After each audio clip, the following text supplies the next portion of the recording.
This narrated PowerPoint presentation will discuss how to assess and predict everyday risks. I will show you how to calculate the average days between events of an incident as well as a daily rate for specific incidents. Before we do such calculations, we must first identify security incidences. This chart depicts all incidences that occurred in a 12-month period and shows the dates of their occurrence.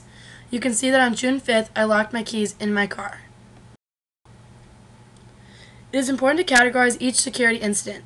For example, I noticed that most of my incidences fell under the four main categories: car problems, injuries, thefts, and technological problems. Now you must choose which incident falls under which category. For example, I locked my keys in my car on June 5th, and thus I marked the number 1 under the car category.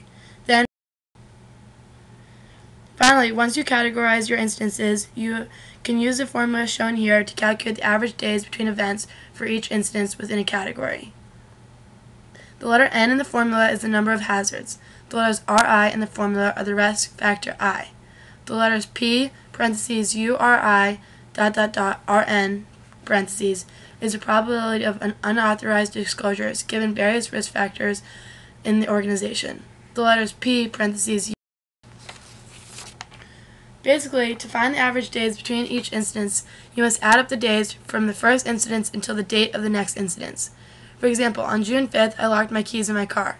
I counted up the number of days until the next car problem, which was a fender bender that occurred on October 8th, exactly 125 days after my first car problem.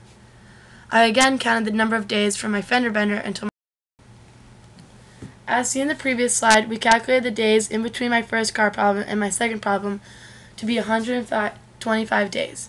And from my second car problem to the third car problem, we calculated that there were 175 days in between these incidences. Now add these numbers up and you will get 300. Then divide this number by the number of intervals, in this case 2, and you will get. In order to find the daily rate, simply use the formula P equals 1 over 1 plus T. T is the number of average days between each incidence. As we calculated in the previous slide, the number of average days is 150. So to find daily rate, divide 1 by the number 150 plus 1. This equates to 0.006 or 0.66%. This chart shows the calculations for average days between events and for daily rate. As you can see, I have a 0.6% chance of having a car problem. I have a 1.4 chance of injuring myself, and I have a 0.7% chance of being robbed, and I have a 0.8% chance of having a technological problem. As the infamous Forrest Gump once said, life is like a box of chocolates, you never know what you're going to get. Every day is a risk, and you never know what the day will bring you. Maybe you will be robbed, maybe you'll pop a tire, maybe you'll fall down a flight of stairs and injure yourself, maybe you'll break your BlackBerry, or maybe you'll have a perfectly flawless day. By calculating average days between events and the daily rates of incidences, we can see that an incident can occur at any time within the upcoming months. I hope this exercise has helped you to understand the risk of everyday life. You never know what the future will hold.